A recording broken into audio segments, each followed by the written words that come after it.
Press council के chairman justice Chandramouli Kumar Prasad ji, मंत्रिपरिषद के मेरे साथी श्रीमान वेंकैया नायडू जी,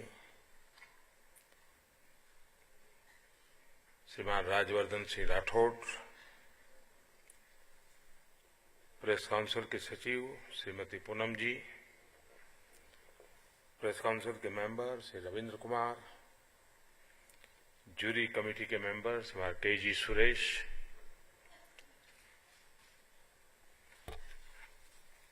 और सभी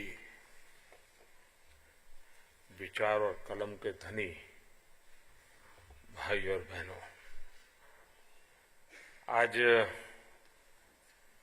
जिन महानुभावों का सम्मान हुआ है, सत्कार हुआ है, उन सबको मैं हृदय से बधाई देता हूं और बहुत बहुत शुभकामनाएं देता हूं।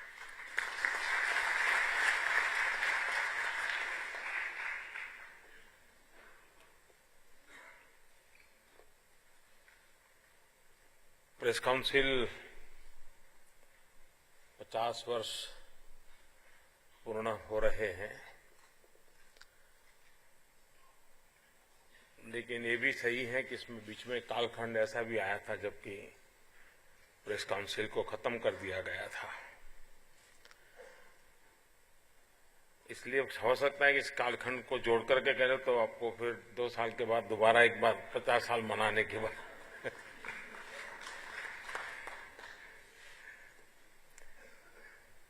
वैसे 1916 में शायद ये स्वीडन में इसकी दिशा में काम हुआ, लेकिन तब जब उसका नाम था वो था court of honour for the press,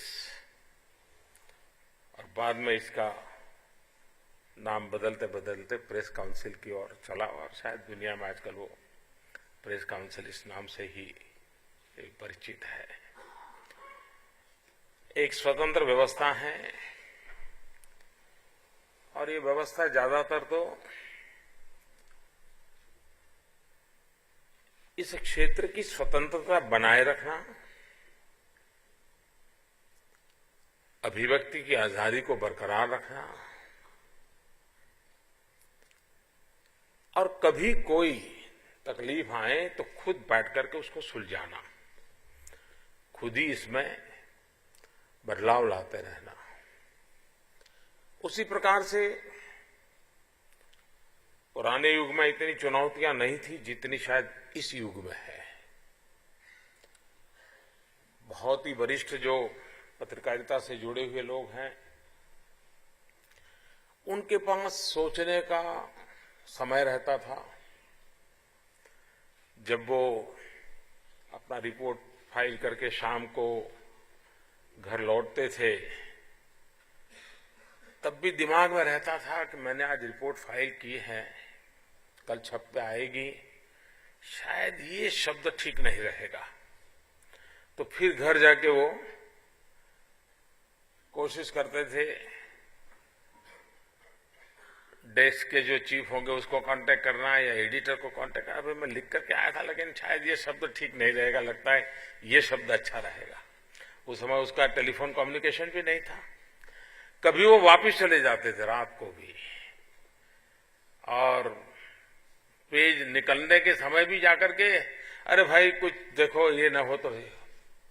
उसके पास एक लिखने के बाद भी सुबह छपने तक उसके मन पर एक दबाव रहता था, चिंता रहती थी कि मैं जो रिपोर्ट करके आया हूं या जो मैं लिख करके आया हूं, कल निकलेगा तो उसके क्या क्या प्रभाव होंगे। मेरा शब्द ठीक था कि नहीं था, मेरा ये हेडलाइन में बनाने की कोशिश था उचित है, और उसको सुधार के लिए कोशिश भी करता था। आज जो लोग हैं उनके पास ये अवसर ही नहीं है। इतनी तेज गति से उसको दौड़ना पड़ रहा है, खबरों की भी स्पर्धा है, उद्योग गृहों की भी स्पर्धा है। ऐसे में उसके सामने बड़ा संकट रहता है कि भाई फिर जो बोलने वालों के लिए जो बोल दिया, दिखाने वालों के लिए जो दिखा दिया, और छपने वाला छपते थे कि तो पहले, अब उनको अभी ऑनलाइन मीडिया चलाना पड़ रहा है। यानी इतना तेजी से बदलाव आया है। इस बदलाव की स्थिति में इस प्रकार के इंस्टीट्यूशंस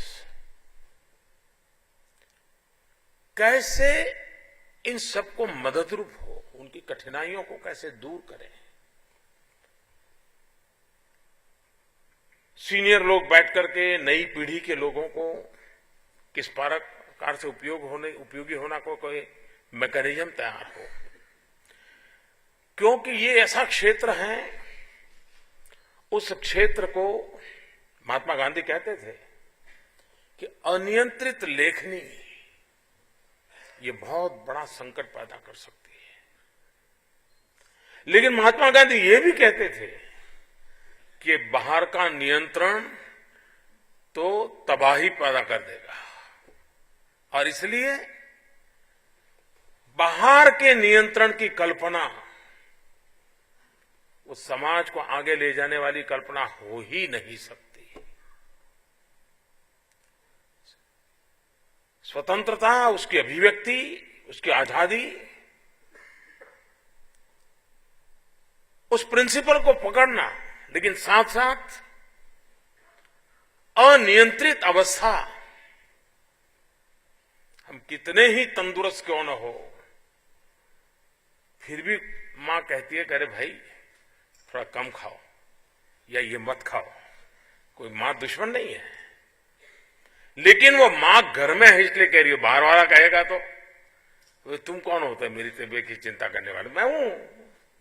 और इसलिए ये व्यवस्था ऐसी है कि जो परिवार में ही संभलनी चाहिए, सरकारों ने तो जरा भी उसमें टांग नहीं अड़ानी चाहिए। आप ही लोगों ने बैठ करके इसी काउंसिल जैसी व्यवस्था के माध्यम से, सीनियर लोगों के अनुभव के माध्यम से और समाज का सर्वग्राही हित देख करके हम इन अवस्थाओं को विकसित कैसे करें। ये बात कठिन है कि वे अपनों के बीच में किसी की आलोचना कैसे करें। कोई बाहर वाला कर ले तो हम रिपोर्ट करने के लिए तैयार है, लेकिन हम बैठ के क्या करें। और इसलिए ये कठिन काम होता है, आत्मावलोकन बहुत कठिन काम होता है। मुझे बराबर याद है, मैं जब दिल्ली में रहता था, मैं मेरी पार्टी के संगठन का काम करता था, उन दिनों में कंधार की घटना हुई थी। और कंधार की घटना हुई, विमान हाईजैक हुआ, और हमारे देश में इलेक्ट्रॉनिक मीडिया उस समय अभी शुरुआती दौर पे था, तो एकदम उनका भी कोई दोष नहीं था कि कोई कैसे हो गया, लेकिन वो शुरुआती दौर एक प्रकार से था। लेकिन उसमें जो परिवार के लोग जहाज में फंसे थे, उनकी खबरें, वो परिवार लोग जुलूस निकाल रहे थे, सरकार के खिलाफ नारे लगाते थे, और बस उनको छुड़वा दो। और जैसे यहां गुस्सा बढ़ता था, वहां आतंकवादियों का हौसला बुलंद होता था। अच्छा, हिंदुस्तान का हाल ऐसा है कि अब तो जो चाहे वो करवा सकते हैं। लेकिन ये घटना चलती रही। लेकिन मेरी जानकारी है, बाद में मीडिया के सभी लीडर लोग बैठे थे, सभी प्रमुख लोग बैठे थे, इन हाउस बैठे थे, और प्रेस काउंसिल शायद उसमें नहीं थी, अपने आप बैठे थे, और बैठ करके स्वयं ने अपने बाल नोच लिए थे। मैं मानता हूं ये छोटी घटना नहीं है। बहुत लोगों को ये तो याद है कि ऐसा ऐसा रिपोर्टिंग हुआ था, लेकिन बहुत कम लोगों को पता है कि खुद मीडिया के लोगों ने मिलकर के अपने खुद के बाल नोचे थे, और हमने क्या गलती की, क्यों की, कैसे नुकसान हुआ, हम कैसे बह गए, और सबने मिलकर के कुछ नॉर्म्स पालन करना चाहिए, इसकी काफी चर्चा की थी। शायद अरुण जी यहां बैठे हैं, शायद उनको पता होगा कि उस समय उनकी भी शुरुआत हो गई थी, और उन्होंने कुछ नॉर्म्स तय किए थे। मैं समझता हूं ये बहुत बड़ी सेवा का वो अवसर था। दूसरा अवसर आया था 26/11 का, 26/11 का। उसके बाद जब मुंबई की घटना घटी, उसमें बैठे, उसका रेफरेंस भी आया अफगानिस्तान वाली घटना का, लेकिन इतने अलग अलग व्यूज हो गए कि वो न आत्मनिरीक्षण कर पाए। इसलिए नहीं, को करना नहीं चाहते थे, बैठे थे तो करने के लिए, खुद ही बैठे थे, लेकिन बात अधूरी छूट गई। लेकिन जब तक इस प्रकार की संवेदन मानसिकता की लीडरशिप प्रेस वर्ल्ड में है, मीडिया वर्ल्ड में है, मैं मानता हूं गलतियां हमसे भी होती हैं, गलती आपसे भी होती है, गलती औरों से भी होती है। गलतियों के आधार पर मीडिया का मूल्यांकन करना उचित नहीं होगा, लेकिन ये खुशी की बात है कि उसमें एक बहुत ही मैच्योर्ड जिम्मेवार वर्ग है जो चाहता है कि इसको हम ही बैठ करके बुराइयों से कैसे बचाएं, कमियों से कैसे बचाएं और अधिक ताकतवर कैसे बनाएं। ये अपने आप में इस जगत के लिए एक उम्दा प्रयास है, ऐसा मैं मानता हूं, और ये निरंतर चलते रहना चाहिए। लेकिन बाहर के नियंत्रणों से, बाहर के नियमों से ये स्थिति नहीं बदलेगी। जब देश में इमरजेंसी आई, प्रेस काउंसिल को ही खत्म कर दिया गया था, यानी मूलभूत बात को ही खत्म कर दिया गया था, और करीब 1.5 साल तक ये बंद रहा। बाद में 78 में जब मोरारजी भाई की सरकार आई तो इस व्यवस्था का पुनर्जन्म हुआ, और उस समय मीडिया के प्रति बड़ी उदारता का माहौल था।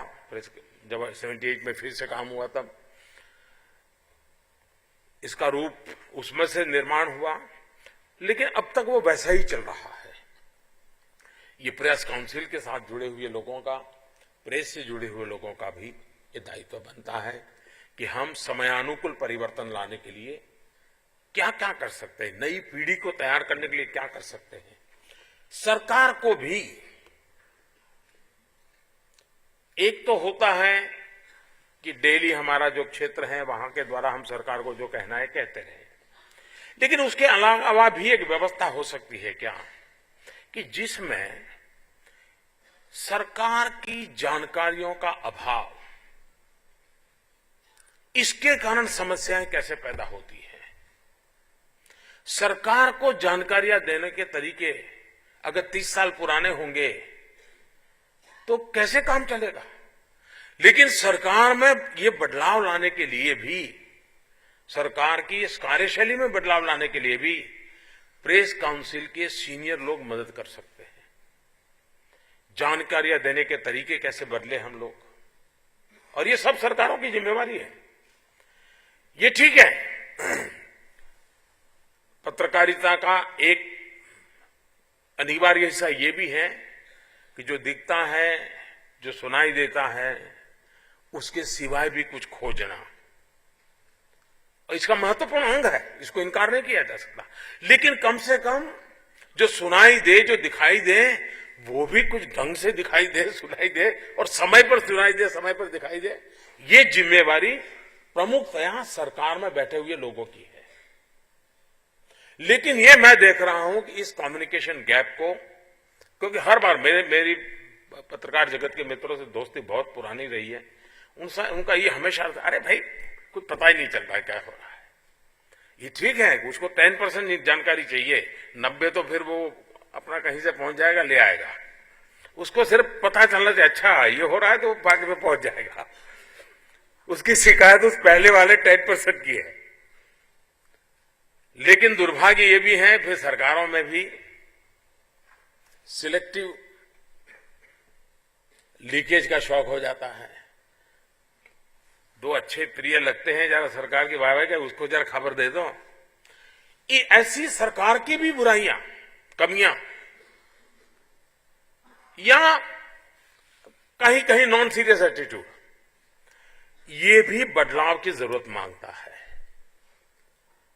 प्रेस काउंसिल में ऐसी भी अगर कुछ चर्चाएं होती है और सरकार के सामने रखा जाए, सरकार कर पाए नहीं कर पाए वो मैं नहीं कह सकता हूं, लेकिन कम से कम ये भी तो होना चाहिए भाई। हम मीडिया वालों को तो सुबह उठते ही आप लोगों की शिकायत रहती है, लेकिन हमारी शिकायत भी तो सरकार सुने।